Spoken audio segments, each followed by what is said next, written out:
Vous vous souvenez de Subnautica, Qu'est-ce qui se... Minecraft modé, On ne me voit pas dedans. On ne me voit pas dedans. Très bien. Ok, donc on peut voir... les mondes immersifs, les vraies aventures, les vrais frissons de dangers pixelisés? Moi aussi.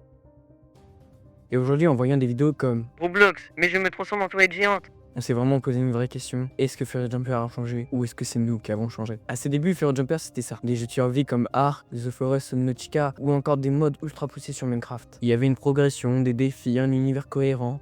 On suivait vraiment une histoire. On était dedans. Son ton, enthousiasme et pas surexcité. Nous aider. Hop. Voilà, c'est bon du calcaire. Donc on a du minerai. Hein. C'est vraiment comme dans Minecraft. Son humour, présent mais jamais lourd. Ah d'accord, pour chauffer à cette époque-là, on leur met un coup de laser.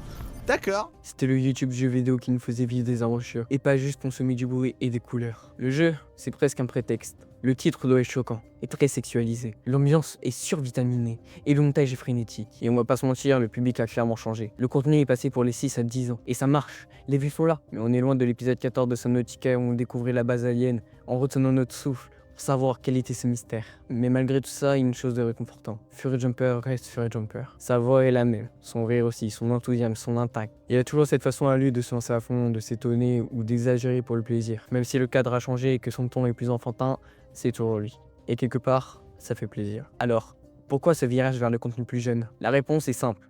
YouTube a évolué. Le gaming de YouTube est désormais dominé par les formats courts, les miniatures putaclic et surtout un public très jeune. Furry Jumper n'a pas changé. Il s'est adapté. Il a compris que pour rester visible, il fallait changer de ton, de format, de jeu. Et soyons honnêtes, il le fait bien.